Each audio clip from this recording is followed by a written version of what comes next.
Timothy Burns, Tim to his friends, looked at his cell phone after leaving a message from Candace, or Candy, as she liked to be called, his wife of 5 years. He had just signed a service contract with a large California company that had offices throughout the country.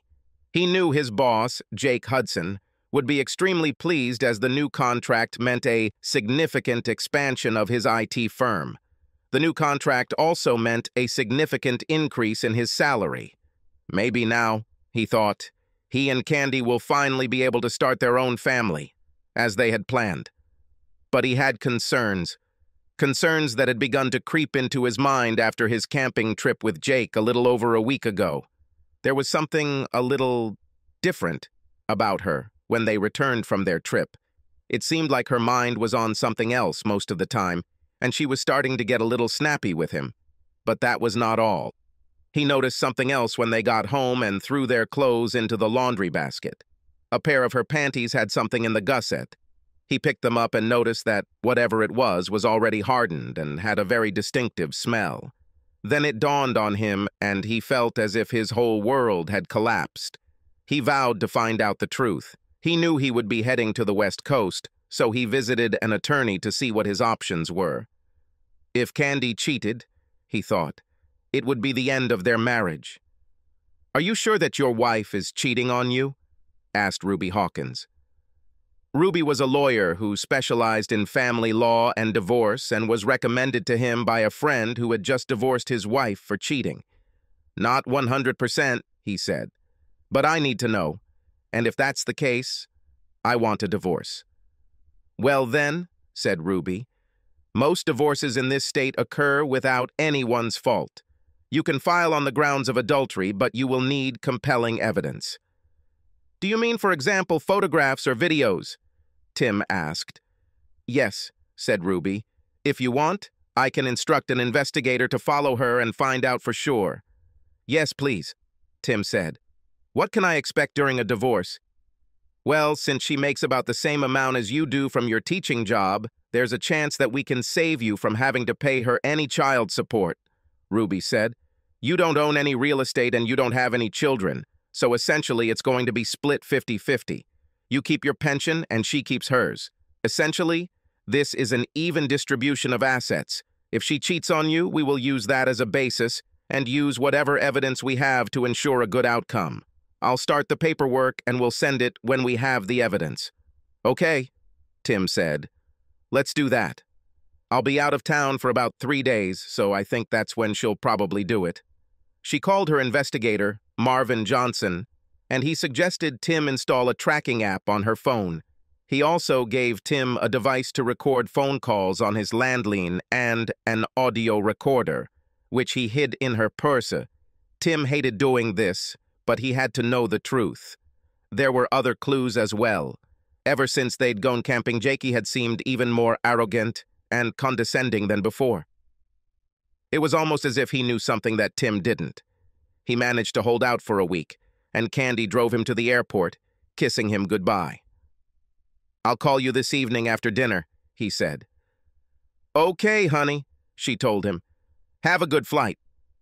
The first night he was away, he called Candy as promised, and was a little shocked when she told him that she would be working as a waitress at the party Jake was throwing at his house that evening. According to Candy, one of the waitresses was sick, and Jake asked if she would be willing to fill in for her. He didn't know that Jake had any plans because he didn't mention anything. "He promised to pay me $150 for the evening," Candy said. "I could use some extra money, since I won't be back to work until a couple of weeks later." He knew classes would resume soon and she could really use some extra money, but something wasn't right about it. "Really?" Tim asked. "Okay, go ahead, but be careful and tell me about it tomorrow, okay?"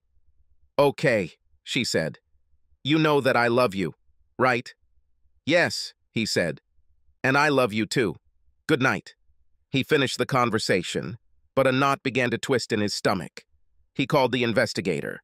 "I just wanted to let you know that Candy was asked to waitress at a party at Jake Hudson's house," Tim said. "Okay," said Marvin. "We succeeded.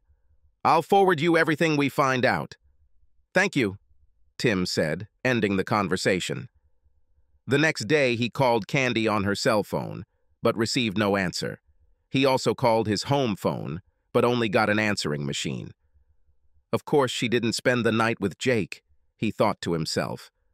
However, his hopes were dashed when he received an email from Marvin that same day. Candy spent the night at Hudson's house, and she is still there, the email said, and she was very busy the night before.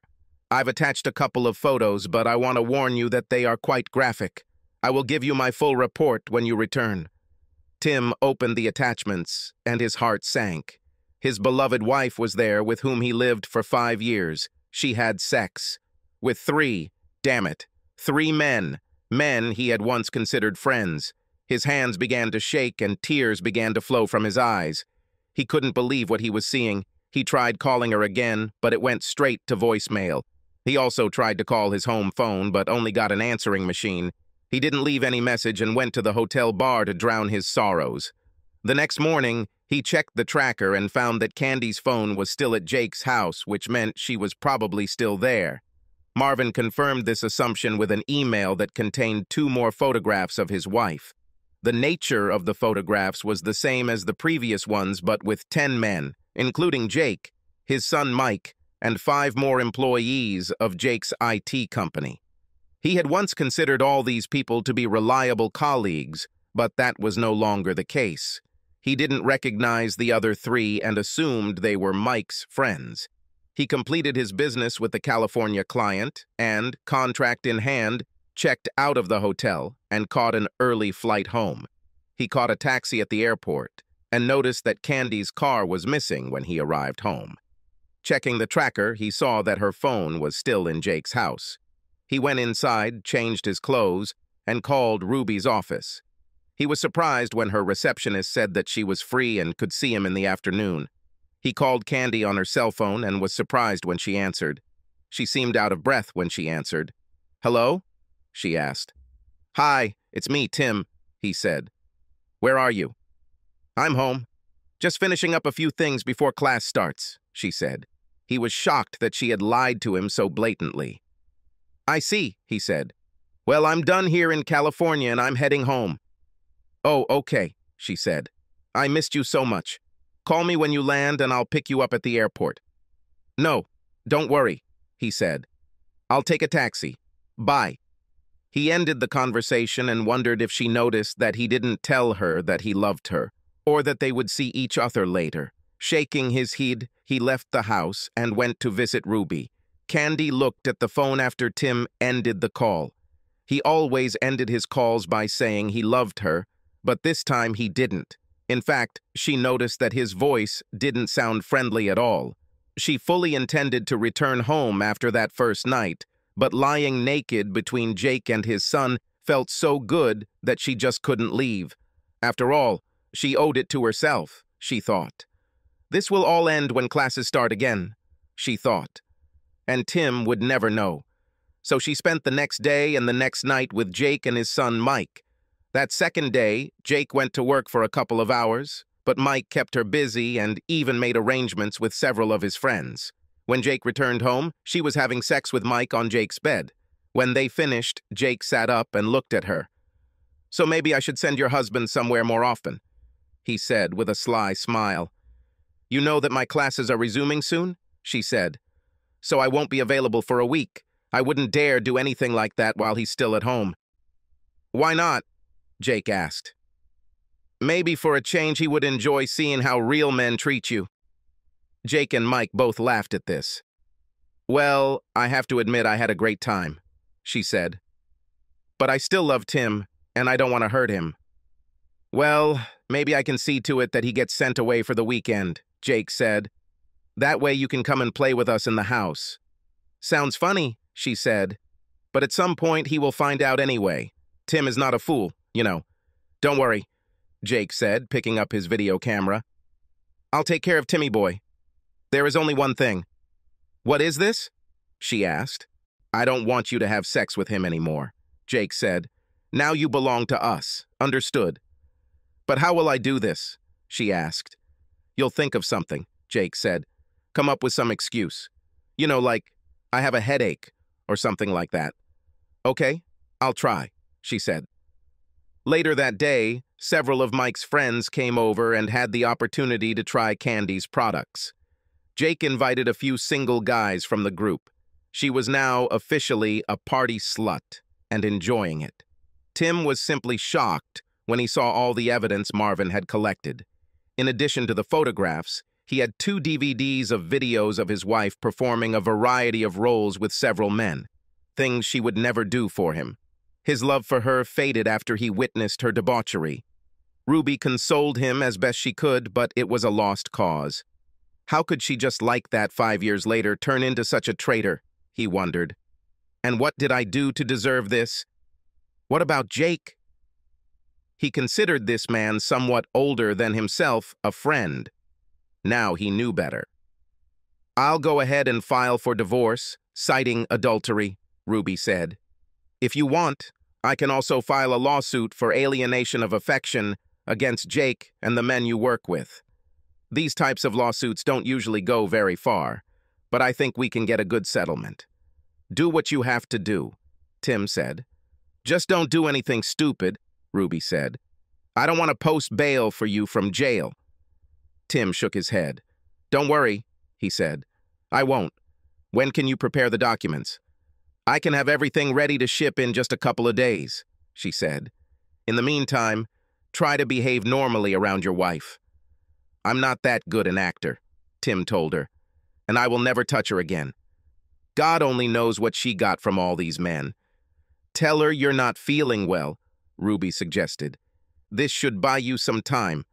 Tim nodded his head. Yes, okay, he said, before leaving.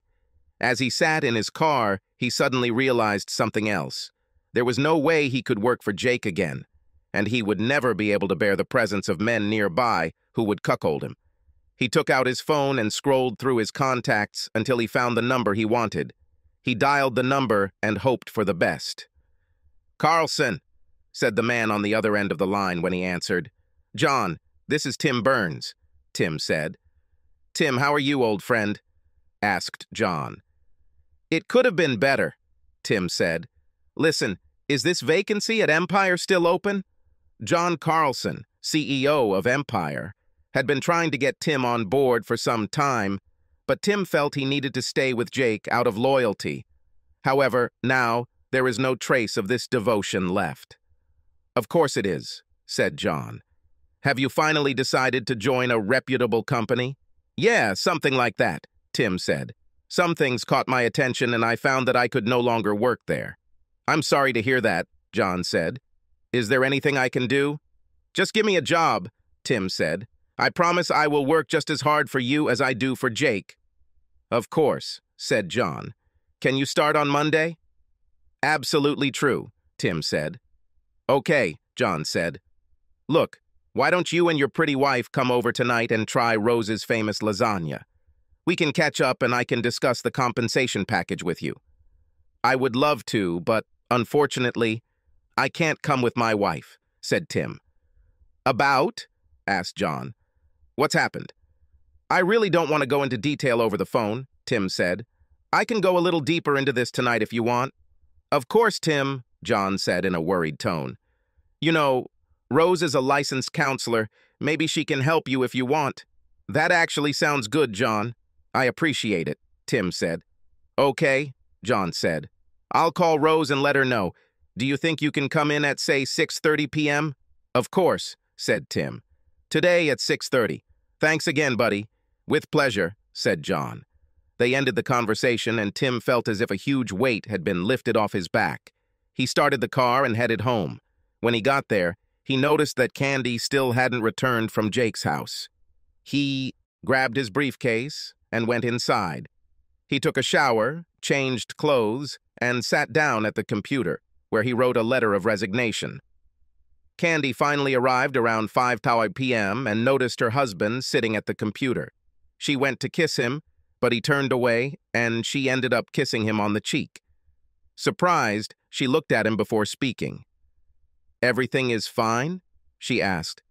Not really, he said. I do not feel well. Maybe it's jet lag or something, I don't know. I'll sleep on the futon when I get back tonight. Will you come back? She asked. Where are you going? I'm meeting someone for dinner, he said. Are you dating a woman? She asked with concern in her voice. You mean, am I cheating on you? He asked her. No, I never cheated on you in all the time we were together, and I have no intention of doing it now. Can you say the same? She recoiled in horror. Does he know? She asked herself. No, he would never have been able to find out. Of course I can, she said. Tim wasn't convinced. So, how was your trip to California? She asked, trying to change the subject. Successful, he said. How was your little job at Jake's house? Everything went well, she said. Even when it was hard, it was still fun. I bet, he said without any emotion in his voice. He looked at his watch before speaking again. I guess I'll go, he told her before saving his work and turning off the computer. He stood up, walked past her without saying a word, and headed to the master bedroom, where he changed into something less casual. When he came out, Candy was sitting on the sofa. How long will you be gone? She asked. I don't know, he said. Do not wait for me. Bye. He grabbed his keys and headed to the door. She couldn't help but notice that he didn't kiss her or tell her he loved her. He always did this when he left the house. Seeing his car drive away, she picked up her home phone and called Jake, unaware that her conversation was being recorded. Jake, I think he knows something, she said. What makes you think that? Jake asked. He didn't touch me at all, she said. Usually he always kisses me and says he loves me, but he didn't. He seemed so cold, and he just left, saying he had an appointment for dinner. About? Jake asked. He didn't say with whom? No, he didn't do it, she said. JK, what if he knows? What if he plans to leave me? So, what if he does? Jake grinned. You can always come and stay with us, and don't worry about Timmy boy. I will make him run so much that he will hardly ever be home. But I don't want to lose him, Candy exclaimed. I love him, Jake laughed out loud. Yes, you've shown us all how much you love him over the past 2 days, haven't you? Jake asked. It's not funny, Jake, she said. I know what I did to you guys, and yes, I liked it, but I still love him. I don't want to lose him. Yes, exactly, said Jake. Look, let him get this out of his head. After a while, he will come on board, and if he doesn't, well, we can do something about it too. You're not going to hurt him, are you? She asked. Not many words, Jake said. We just have to show him how things will be from now on, and you will help this happen. What? Candy asked in shock. When the time comes, you will help us explain everything to him. Remember who you belong to now. I'm sure you wouldn't want the school board to see the video footage we have of you. You wouldn't dare, Candy said. Oh yeah, but I'd love to, Jake said. I have a video of you on a hike, and a lot of videos of you in very compromising positions. Your ass literally belongs to me, so you need to keep little Timmy in line. Feeling trapped, Candy gave up. Okay, Jake, she said. But don't hurt him, Jake chuckled over the phone. Yes, as you say, he said, ending the conversation. Tim drove up to the large 2-story house where John and Rose Carlson lived. He got out of the car, grabbing a bottle of wine that he had picked up on the way. John opened the door as he rang the bell and graciously accepted the wine. Come in, Tim, he said with a smile. And thanks. This will be put to good use tonight. John led Tim to the dining room where Rose was waiting for him with her lasagna. Tim, please meet my wife Rose, John said. Rose, this is Tim Burns, our new customer service representative. Tim shook Rose's hand while John opened a bottle of wine. Nice to meet you, Tim, Rose said with a smile. I'm glad to meet you too, Mrs. Carlson, Tim said. Please call me Rose, she said. Mrs. Carlson sounds so official. They took their places at the table, and Rose served lasagna on plates, while John poured the wine. Tim had never tasted such delicious lasagna and expressed his gratitude. This is the best lasagna I've ever eaten, he said. I'm glad you like it, Rose said.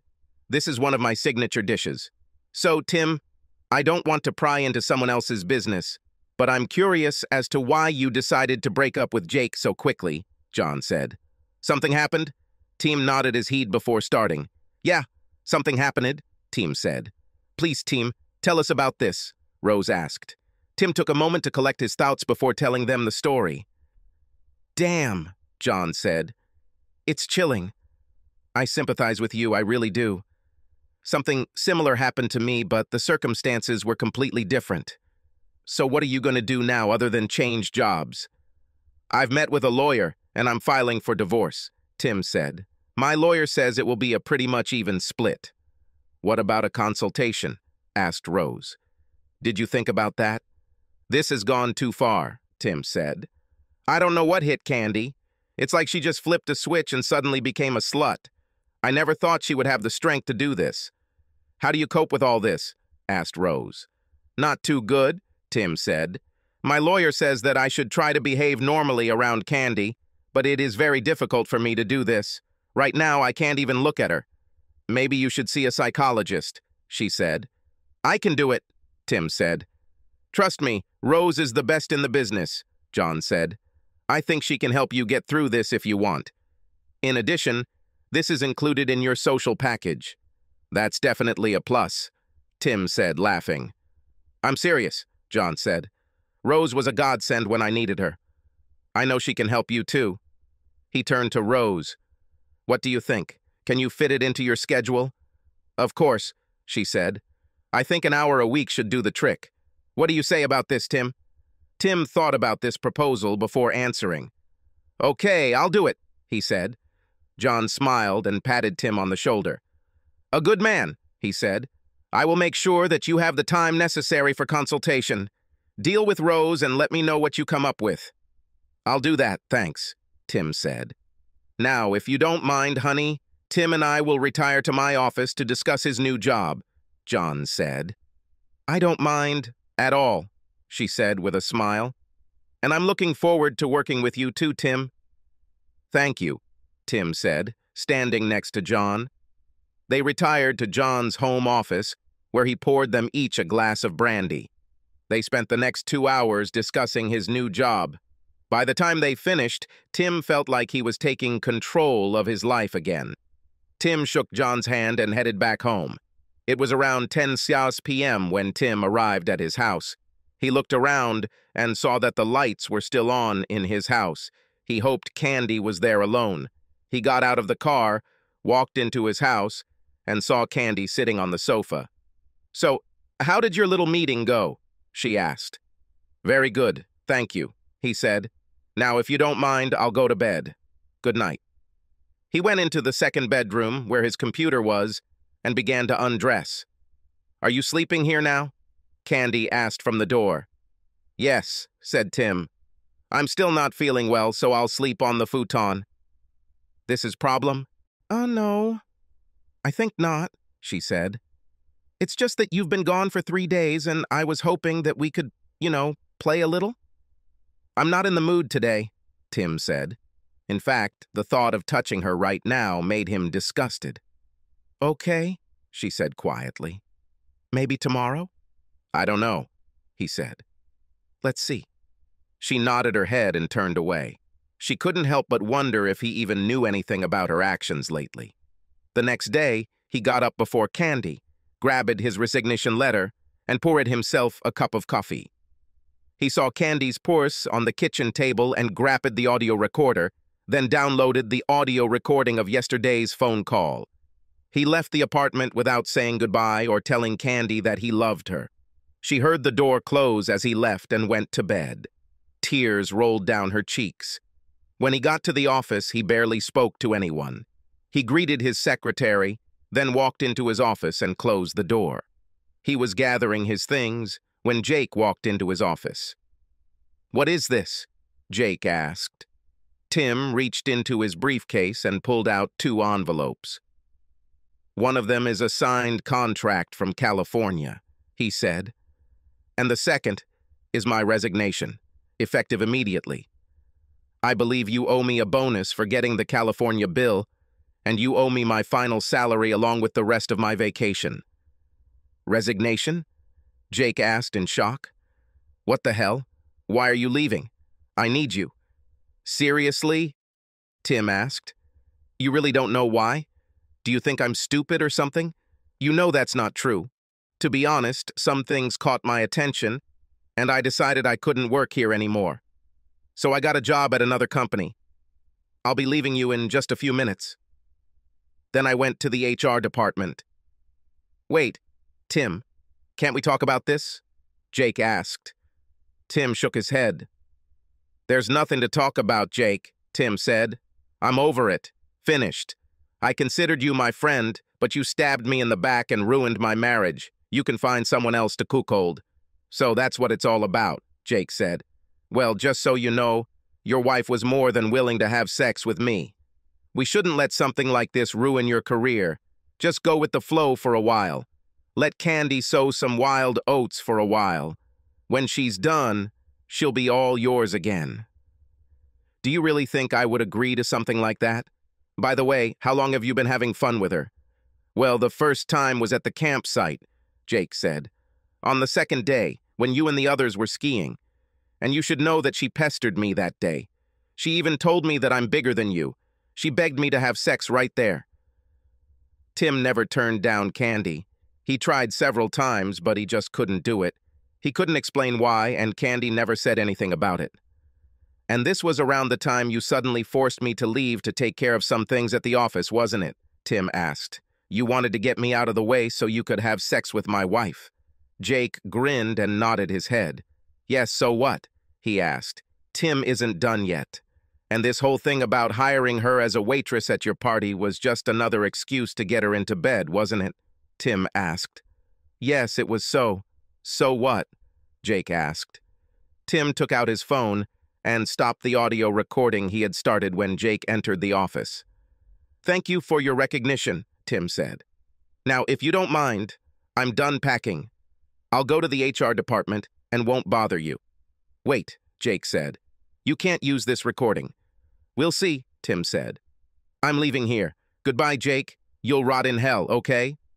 You forgot something, Jake said, picking up the photo of Candy that Tim kept on his desk. I haven't forgotten, Tim said. I do not want it. You and your son want this traitor so badly that you can take her for yourself. I'm done with her, and with you. Goodbye. With these words, he left the office. Jake looked at Tim as he walked away, wondering what the hell just happened. How did Tim find out what he and his son did to Candy? He asked himself. What do you mean, he resigned? Candy asked when Jakey called. He just handed me the signed contract and resignation letter and left, Jake said. He knows. Candy. I don't know how he knows, but he knows. What did you say to him? She asked. The truth, said Jake. I told him about how it was for the first time, on the hike. You're an idiot, she exclaimed. Well, he asked, and I told him, Jake said. He also left a photograph of you, which he kept on his desk. He said he didn't need it. Amazing, she said, tears streaming down her cheeks.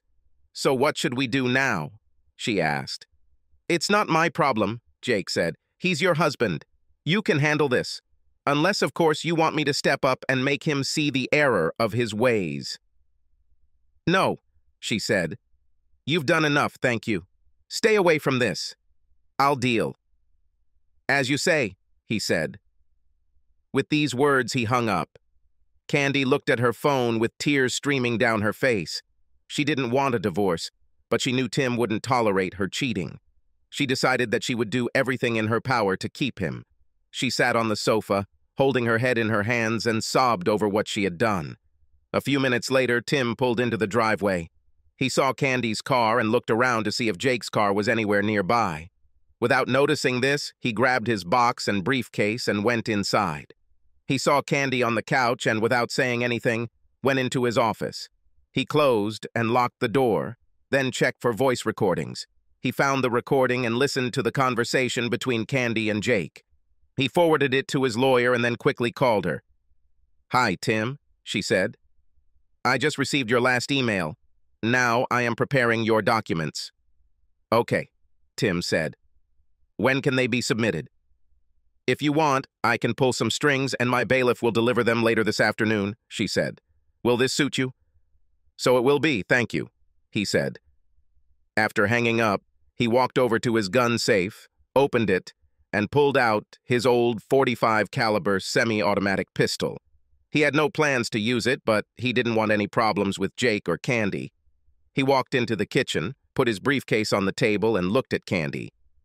"We need to talk," he said, placing the gun on the table so that he could quickly reach it if necessary. "Is this really necessary?" she asked, pointing to the gun. "I hope not," he said. "I just want to make sure in case your lover decides to break in here." "My lover?" she asked. "Don't play coy," he said. "I'm not in the mood for your games. Now sit down. We need to discuss something." She sat down scared, not knowing what her husband was going to do. "First things first," Tim said. "Later today, someone will come by and give you the papers." Candy recoiled in shock. "Divorce?" she asked. "Why?" "I don't want a divorce. I love you." "Bullshit," Tim said. "I know everything about you, Jake, his son, and everyone else. You've been having fun with the last few days. So, I filed for divorce on charges of adultery." "Adultery?" she asked. "You don't have any evidence of this," Tim smiled, taking out an envelope. He posted several time-stamped photos, all of which clearly showed her having sex with multiple men, including Jake. "I also have video and audio," Tim said. "Would you like to watch?" She shook her head, realizing that it was a hopeless matter. "Okay," he said. "Considering the circumstances, I was more than fair. No support. You get half of what's in the bank, and we each get to keep our pension. You can take all your things. I've already paid and canceled your credit card. I have a cashier's check for your half of what's left. There is also a restraining order that says you must stay at least 150 meters away from me, my place of residence and my place of work. So from now until you are served with the documents, you have time to pack out your trash." "Are you kicking me out?" she asked, and tears flowed down her cheeks. "That's pretty much it," he said. "But what if I decide to contest the divorce?" she asked. Tim laughed. "I don't think that would be very wise," he said.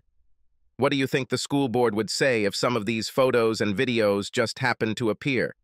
Do you think the parents of your students would want someone like you to teach their children? I know not." "You won't dare!" she exclaimed. "Do you want to take this chance?" Tim asked. Candy looked down for a moment before shaking her head. "No," she said. "Me not. I'll need this job." "That's right. That's how it will be," Tim said. "There are a couple more things you should know." "What?" she asked dejectedly. "You will be required to hand over your rings and give up my last name," he said. "Oh my God, you've become a heartless bastard, haven't you?" she asked, taking off her rings. "Yes." "Well, you gave me a good reason," Tim said. "I just want to know one thing. What's happened? What made you turn from a loving, faithful wife into a walking garbage dump?" She lowered her eyes before speaking. "It happened on the second day of the hike," she said. "You were on the boat, and I was in the tent. Jake walked by and saw me. I had already undressed and was lying there, trying to rest, when Jake walked by and entered the tent. At first he seemed embarrassed to see me so naked. We started talking and then he pulled his pants down and that was the end of it." "So some asshole takes off his pants and you immediately jump on him?" said Tim. "And that's all it took for you to become a traitor?" "How many times did you have sex with him on that trip?" "Twice," she said. "The first time was when you were jet skiing, and the second time was when Jake sent you back to the office." Tim shook his head and pointed at the photographs. "I see that none of your lovers used any protection," he said. "Weren't you worried about getting pregnant or getting something from one of them?" "I'm still taking the pills," she said. "That doesn't mean you can't get pregnant," Tim said. "And you can still get sick. Is this what you planned?" "Oh God, no," she said. Tim shook his head. "You know, during the entire time that we were together, I was often pestered by women who, compared to you, look like goddesses," he said. "I refused them all. Do you know why? Because I thought I had a loving and faithful wife at home, and I would never do anything to hurt her. But you didn't even think about what you were doing. You didn't care how I felt. I hope it was all worth it for you. Now pack up your junk. I expect you to leave when you are served with the documents." "Tim, please," she began. "Can't we turn to some psychologist? Please, I'll never do this again, I promise. Can't you forgive me this time?" "I will never forgive you for what you did," Tim said, and his expression was harsher than she had ever seen before. "Never. Maybe if you slipped just once, were raped, drugged, or something like that, I might not pay attention to it. But that did not happen. From the moment Jakey pulled his pants down, you were his willing toy, and I will never be able to forgive this level of betrayal." "But don't you love me enough to get through this?" she asked. He shook his head. "No, I can't stand the sight of you right now," he said. "The sooner you disappear from my life, the better. Now go and start getting ready. Everything you leave behind will either be burned, thrown away, or donated to Goodwill." Sobbing, she got up and went to the master bedroom to pack her things. Tim watched as Candy pulled out one full garbage bag after another. She stopped and looked at him. "Can you at least help me carry this to the car?" she asked. "No," said Tim. "It's your trash. You deal with it. And remember, everything you leave behind will either be burned or thrown away. This includes photographs and your wedding dress." "Would you burn my wedding dress?" she asked. "My parents paid thousands for this dress." "Well, then you better take it if you don't want it to burn," Tim said. Sobbing, she carried the bag to her car and returned for another. "Damn it," Tim asked himself. "How much junk does she have?" A couple of hours later, she sat down on a bale, exhausted.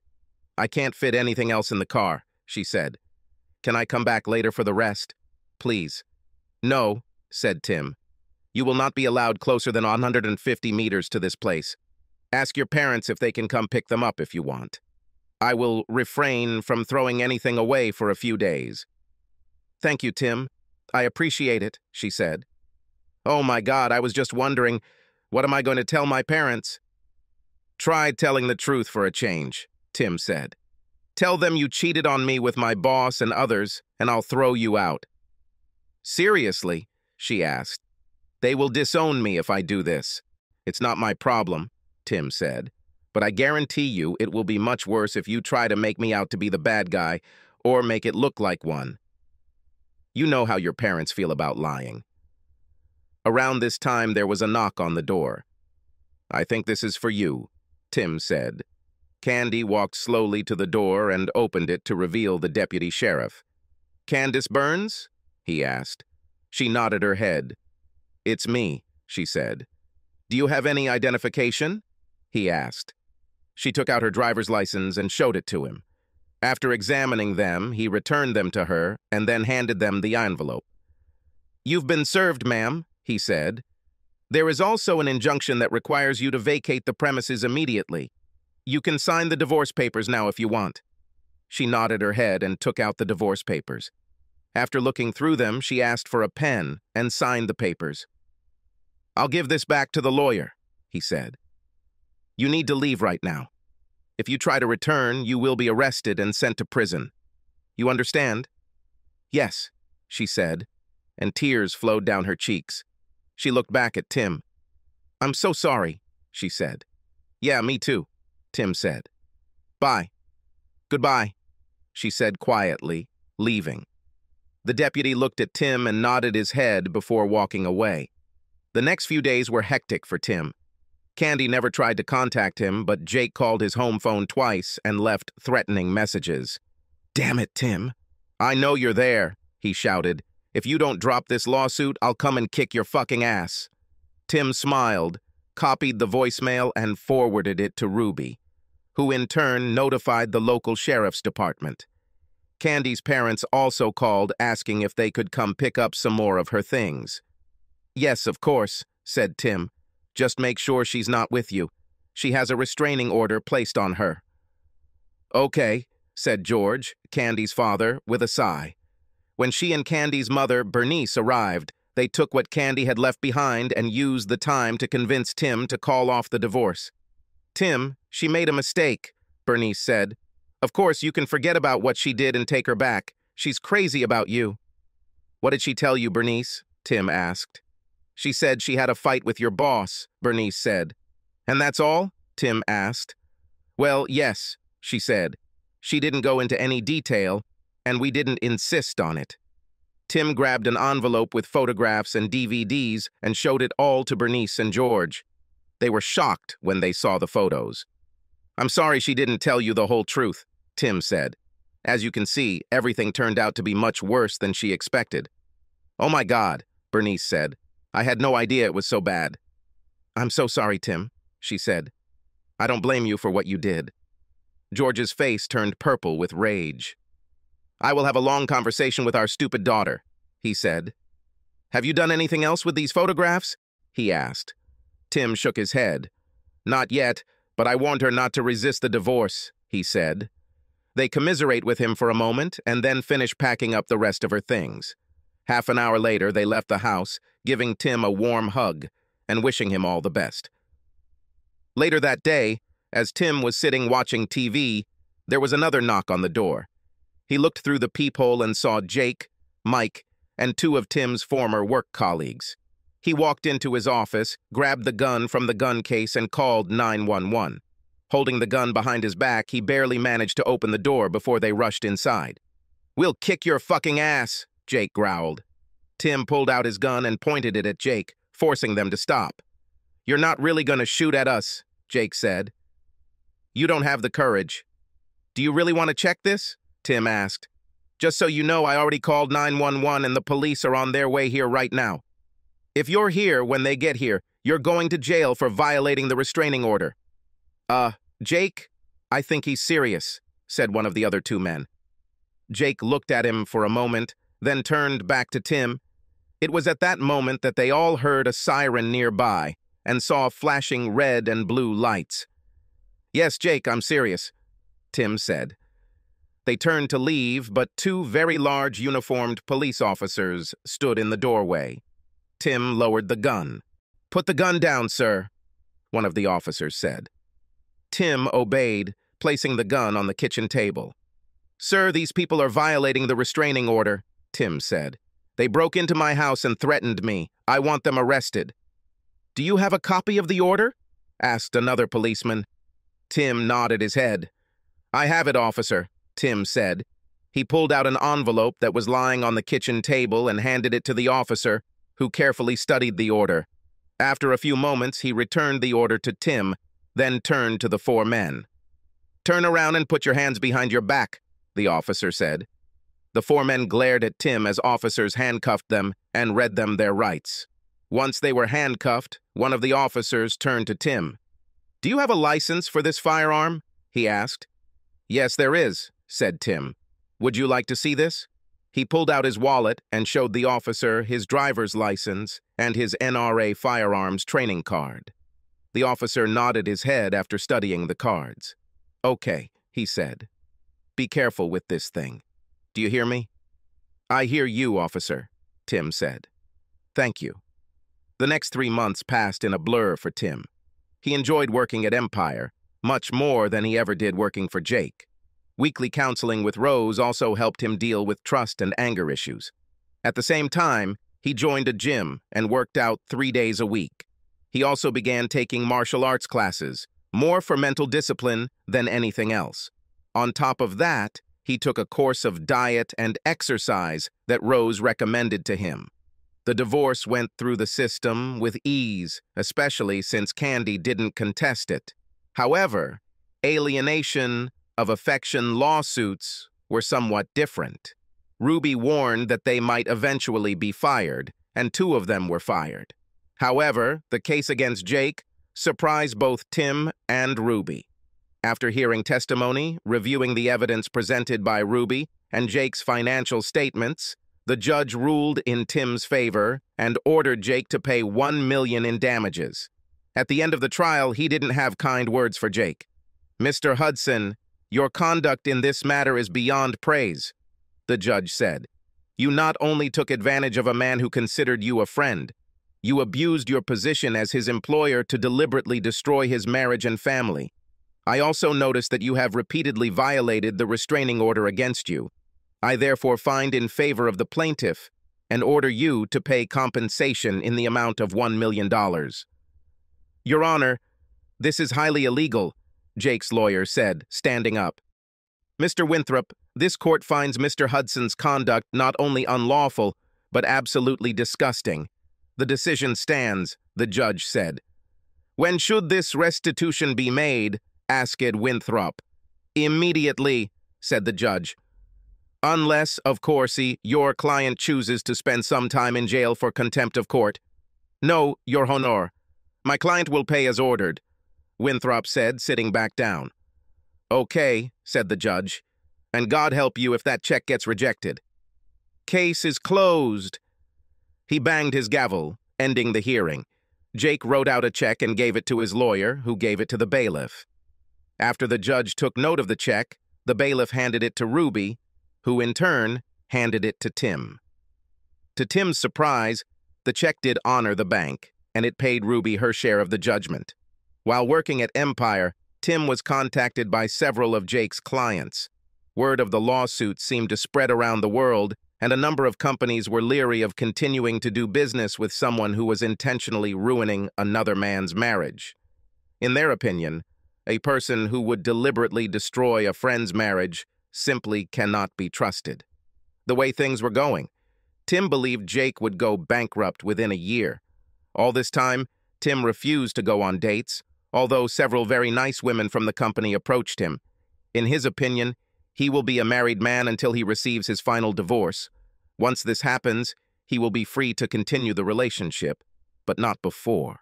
When the divorce finally came, he went to celebrate with friends from work. A couple of months after he finalized the divorce, Candy's mother called him. Tim, this is Bernice. Do you have a few minutes? She asked. Of course, Bernice, he said. What's happening? This is Candy, she said. She is HIV infected. She just received her test results. I'm sorry to hear that, Bernice, Tim said.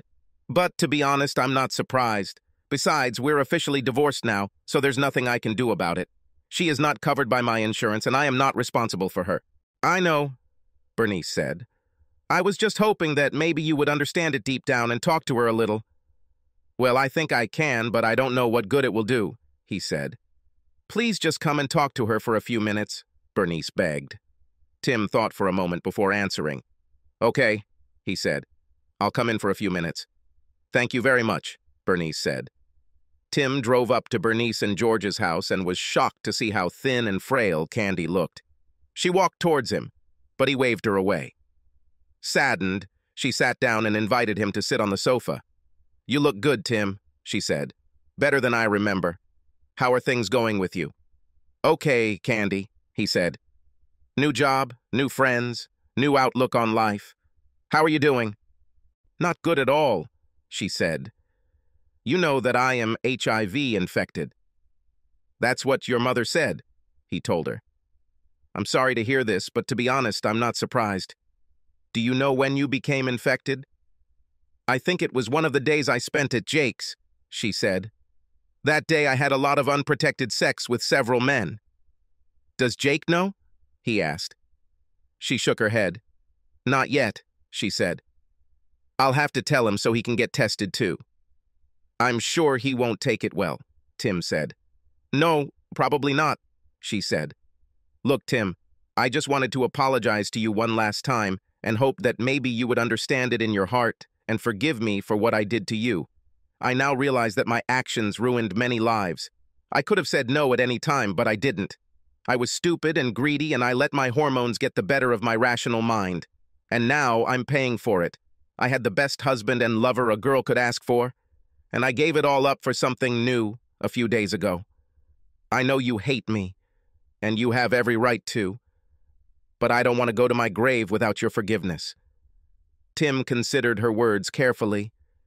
It was the first time he could remember that she actually took responsibility for what she did, and the first time she acknowledged what her actions had caused to others. Of course, he could continue to hate her, but he remembered his sessions with Rose. Holding a grudge against Candy won't help him move on. He nodded his head. "Okay, Candy," he said. "I forgive you." She cried, sitting in a chair. He thought about pulling her into his arms and started to stand up, but she waved him off. "Thank you so much, Tim," she said through tears. "This means more to me than you know. Listen, I want you to find a woman you can love and trust. Marry her and have children. I'm over it. I'm done. But you have your whole life ahead of you, and you deserve to be happy." "Thank you," he said. "I'll do so. And if you ever want to just talk, let me know, okay?" She nodded her head, wiping tears from her eyes. "I will do so, Tim," she said. "Thank you for coming and talking to me. I've missed you so much these past few months." "I miss the woman I married," Tim said calmly. "By the way, how are things with Jake and Mike?" She shook her head. "It's not good," she said. "Lately he has become very cruel. He didn't take losing to you in court very well. You probably know that his business has suffered a lot lately." "I noticed," Tim said.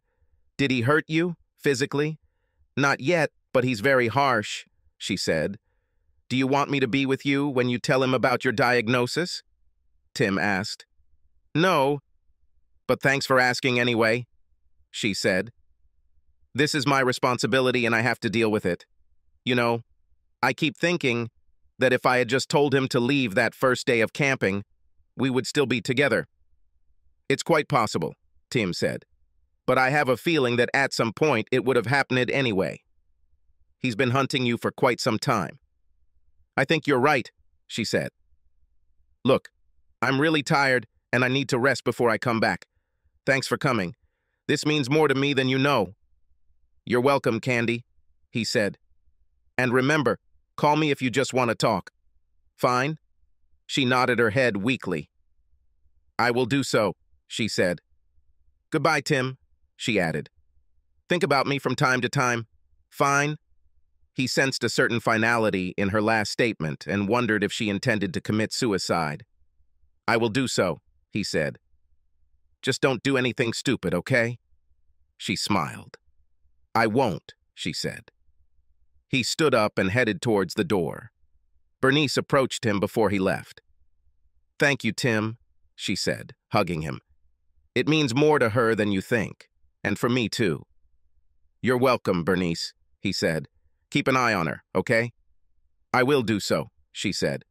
A couple of weeks later, Tim was sitting on his couch, eating dinner and watching the evening news, when he heard a report that caught his attention. The bodies of a local businessman, his son, and a woman believed to be the man's mistress were found earlier today in what police believe was a double murder-suicide, the presenter said. Jacob Hudson, president and founder of Hudson Consulting, along with his son and a woman who has not yet been identified, were found dead. All three were victims of gunshot wounds, authorities said. Police are investigating the incident and more details will be provided as they are released. After recovering from his initial shock, Tim called Bernice. She was sobbing when she answered the phone. "Bernice, what's going on?" he asked. "We just got word that Candy is dead," she said. "Looks like that bastard Jake shot her, then his own son, and himself." "Oh my God," Tim said. "I saw the news report and hoped it wasn't her." "I am so sorry." "That's her," Bernice said. "Do the police have any idea why this happened?" Tim asked.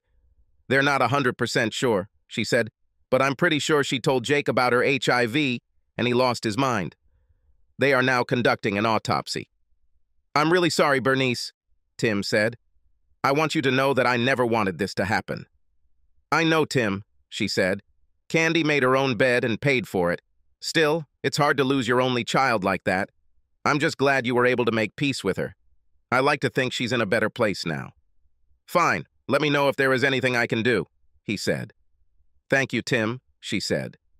Candy's memorial service was held a couple of weeks later, and Tim took the day off work to be there with her parents. According to the autopsy results, both Jake and Mike, like Candy, were found to be HIV positive. From what police were able to piece together, Candy told Jake about her diagnosis and said they should get tested. When Jake and Mike learned they too had tested positive, Hudson Sr. shot her in the head, then his son, and finally shot himself. Tim spent several days mourning Candy's death, remembering the good years they had spent together. Then one day, out of the blue, he received a visit from Cynthia Stone, another representative who worked on his team. "Hello, cowboy," she said. "Would you like to join us for happy hour tonight? You look like you could use some company." Tim thought about it for just a moment. He almost refused her, but then changed his mind. "What the hell," he said. "I could use some good company right now. Of course, I'll join you." "Well, then come to Hitchhikers after work, okay?" she asked, smiling. "I'll be there," he said. "Thanks for the invitation." So, the cycle of life continues, he thought when she left. Subscribe to our channel so that your second chaff doesn't cheat on you, and go ahead and listen to the next story, because this story is nothing compared to the next one.